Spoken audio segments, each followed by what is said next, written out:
ಲಡ್ಡು, ನಿನಗೆ ಹೇಳ್ತಾ ಇರೋದು ಕೇಳಿಸ್ತಾ ಇಲ್ವಾ? ಆ ಭೂತ ಈ ಮನೇಲಿರೋ ಎಲ್ಲರನ್ನೂ ತಲೆ ಕೆಡಿಸಿದೆ.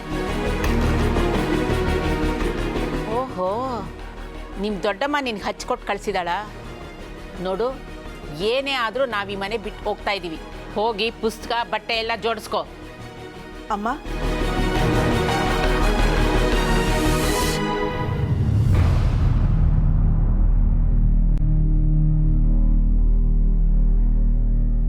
ಅಮ್ಮ, ನಾನು ಲಡ್ಡುಗೇನು ಹೇಳ್ಕೊಟ್ಟು ಕಳಿಸಿಲ್ಲಮ್ಮ. ಈ ಮನೇಲಿ ಎಲ್ರಿಗೂ ಅಂಜಲಿ ಬಗ್ಗೆ ಪ್ರೀತಿ ಇದೆ. ಯಾರಿಗೂ ಈ ಮನೆ ಬಿಟ್ಟು ಹೋಗೋದು ಇಷ್ಟ ಇಲ್ಲಮ್ಮ. ಪಾಪ ಅವಳೊಬ್ಬಳನ್ನೇ ಬಿಟ್ಟು ನಾವು ಯಾರೂ ಹೋಗೋದು ಬೇಡಮ್ಮ. ನೀನು ನಿನ್ನ ಭೂತ ನನ್ನ ಮಗಳ ಬಾಳನ್ನ ಎಷ್ಟು ಹಾಳು ಮಾಡಬೇಕೋ ಅಷ್ಟು ಹಾಳು ಮಾಡಿದ್ದಾಯ್ತು. ಇನ್ನೇನು ಬಾಕಿ ಉಳಿದಿದೆ?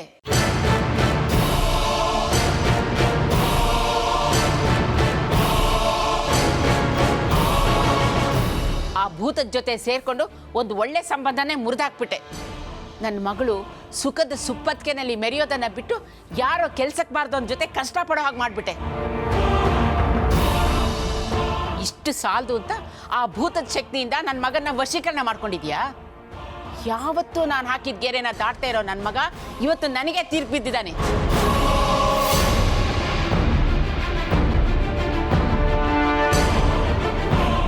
ಅಮ್ಮ, ನೀನು ನನ್ನ ಅಮ್ಮ ಅಂತ ಕರಿಬೇಡ. ನೀನು ನನಗೆ ಸೊಸೆನೂ ಅಲ್ಲ, ನನ್ನ ಮಗಳಾಗೋ ಯೋಗ್ಯತೆನೂ ನಿನಗಿಲ್ಲ.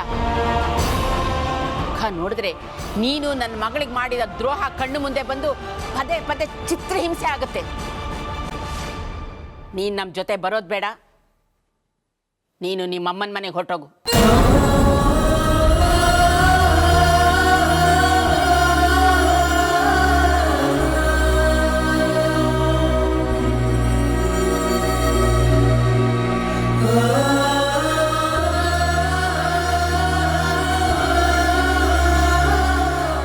ಏನು ಮಾತಾಡ್ತಾ ಇದೆಯಾ ನೀನು?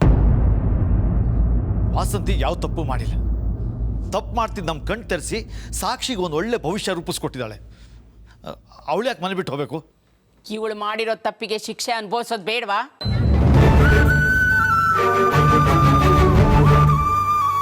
ಅದಕ್ಕೆ ಇವಳು ಮನೆ ಬಿಟ್ಟು ಹೋಗಲೇಬೇಕು. ನಾನು ಬಹಳ ಯೋಚನೆ ಮಾಡಿ ಒಂದು ನಿರ್ಧಾರಕ್ಕೆ ಬಂದಿದ್ದೀನಿ. ಆ ನಿರ್ಧಾರದಿಂದ ಹಿಂದೆ ಸರಿಯೋ ಪ್ರಶ್ನೆನೇ ಇಲ್ಲ. ಅಮ್ಮ, ನೀನು ತಪ್ಪು ಮಾಡ್ತಾ ಇದ್ದೀಯ. ಸರಿಯಾಗಿ ಯೋಚನೆ ಮಾಡು. ಇಲ್ಲ, ನಾನು ಸರಿಯಾಗಿ ನಡ್ಕೋತಾ ಇದ್ದೀನಿ. ದುಷ್ಟಶಕ್ತಿ ವಶದಲ್ಲಿರೋರಿಗೆ ಮನುಷ್ಯರು ಮಾಡೋದು ಯಾವುದು ಸರಿ ಅನ್ಸೋದಿಲ್ಲ. ಒಂದು ಸಲ ಆ ಭೂತದ ಮಾಯೆ ಬಿಟ್ಟೋದ ಮೇಲೆ ಯಾವ್ದು ಸರಿ ಯಾವ್ದು ತಪ್ಪು ಅಂತ ಗೊತ್ತಾಗುತ್ತೆ. ನೋಡು ನರಹರಿ, ನಿನ್ನ ಹೆಂಡತಿ ನಮ್ಮ ಜೊತೆಲಿದ್ರೆ ಒಂದಲ್ಲ ಒಂದು ದಿನ ನನ್ನ ತಲೆ ಕೆಟ್ಟು ನಾನು ಆ ಭೂತದ ಕೈ ವಶ ಆಗ್ಬಿಡ್ತೀನಿ. ಇಲ್ಲ, ಇವಳು ನಮ್ಮ ಜೊತೆ ಬರೋದು ಬೇಡವೇ.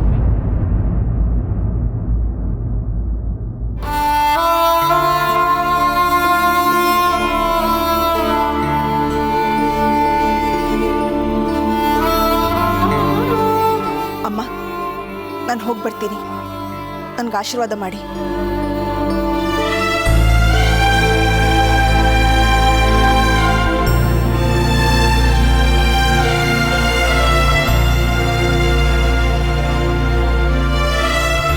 ಅಮ್ಮ, ನಾನು ಬೇರೆ ಕೆಲಸ ಹುಡ್ಕೊಂಡು ಸಿಟಿಗೆ ಹೋಗ್ತಾ ಇದ್ದೀನಿ.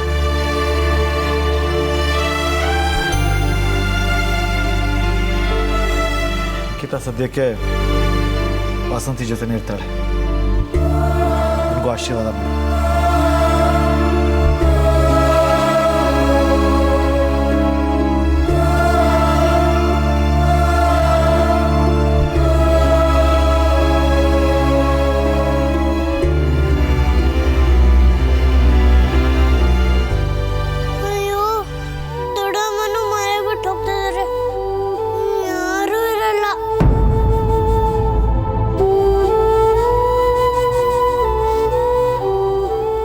ಬರ್ತೀನಿ ಸಿದ್ದು.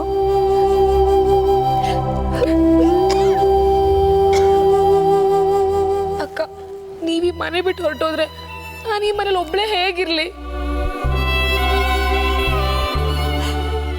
ನಾನು ನಾನು ಏನು ಮಾಡಲಿ ಸಿದ್ದು? ನನಗೂ ನಿಮ್ಮನ್ನೆಲ್ಲ ಬಿಟ್ಟು ಹೋಗೋದಕ್ಕೆ ಇಷ್ಟ ಇಲ್ಲ. ಆದರೆ ಅಮ್ಮನ ಮನಸ್ಸು ನೋಯಿಸಿದ್ದಕ್ಕೆ ನಿಮ್ಮ ಜೊತೆ ಇರೋಕ್ಕಾಗ್ತಿಲ್ಲ. ಆದಷ್ಟು ಬೇಗ ವಾಪಸ್ ಬರ್ತೀನಿ. ಹೊಸ ಮನೆಗೆ ಹೋದ್ಮೇಲೆ ಅಮ್ಮನ ಚೆನ್ನಾಗಿ ನೋಡ್ಕೊ.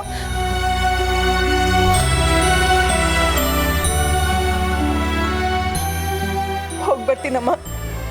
ವಾಸಂತಿ, ಅದಕ್ಕೆ ಸಿಗ್ನಲ್ ಏನೋ ಒಂದು ಮಾತಾಡಿದ್ರು ಅಂತ ನೀನ್ ಮನೇನೆ ಬಿಟ್ಟು ಹೋಗ್ತಾ ಇದೀಯಾ? ಮಾಡಿದ ತಪ್ಪಿಗೆ ಶಿಕ್ಷೆ ಆಗ್ಲೇಬೇಕಲ್ವಾ? ನನ್ನ ಪಶ್ಚಾತ್ತಾಪ ಪಡಲೇಬೇಕಲ್ವಾ? ಪರವಾಗಿಲ್ಲಮ್ಮ, ನನ್ಗೇನು ಬೇಜಾರಿಲ್ಲ. ನೀವೆಲ್ಲರೂ ಚೆನ್ನಾಗಿದ್ರೆ ನನ್ಗಷ್ಟೇ ಸಾಕು. ಆಶೀರ್ವಾದ ಮಾಡಿ. ಅದ್ಗೆ ವಾಸಂತಿ ನಿಜವಾಗ್ಲೂ ಮನೆ ಬಿಟ್ಟು ಹೋಗ್ತಾ ಇದ್ದಾಳೆ. ಬೇಡ ಅಂತ ಹೇಳೋದ್ ಬಿಟ್ಟು ನೀವು ಕಲ್ಲು ಮನಸ್ಸು ಮಾಡಿ ಕೂತಿದ್ದೀರಲ್ಲ. ಎಲ್ಲ ತೀರ್ಮಾನ ಆಗೋಗಿದೆ ತಾನೆ? ಮಧ್ಯ ನೀನ್ಯಾಕೆ ತಲೆ ಹಾಕ್ತೀಯ ಭಾಗಿ?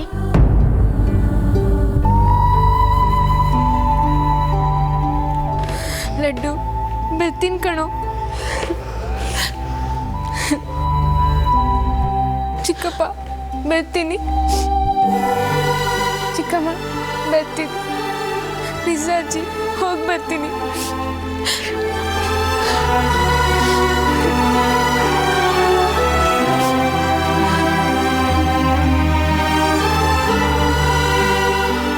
ಲಡ್ಡು, ನೀನು ತುಂಬ ಒಳ್ಳೆಯವಳು.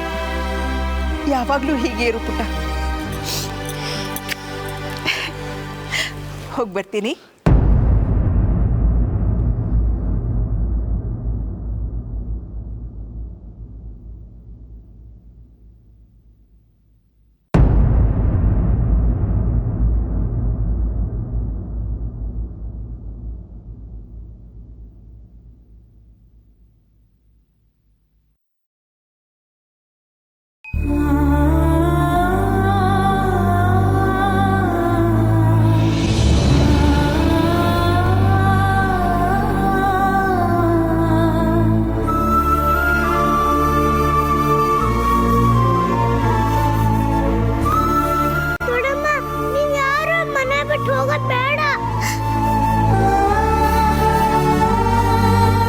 ಅಂಜಲಿ, ನೀನನ್ನು ಬಿಟ್ಟು ಹೋಗೋದಕ್ಕೆ ನನಗೆ ತುಂಬ ಕಷ್ಟ ಆಗ್ತಿದೆ ಅಮ್ಮ. ಆದ್ರೆ ನಾನು ಏನು ಮಾಡಲಿ ಪುಟ್ಟಿ?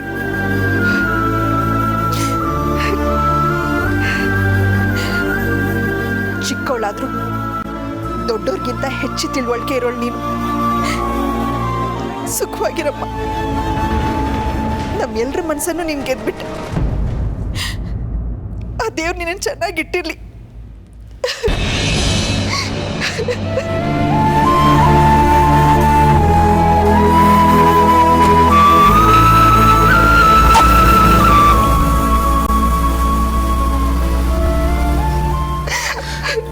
ವಾಸಂತಿ, ಟ್ರೈನಿಗೆ ಲೇಟ್ ಆಗ್ತಾ ಇದೆ, ಹೊರಡೋಣವಾ?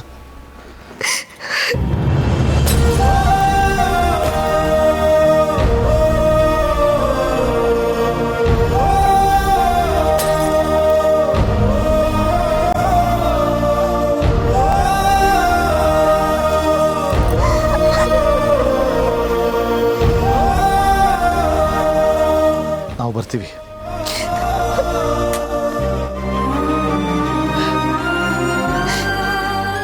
ಬರ್ತೀನಮ್ಮ.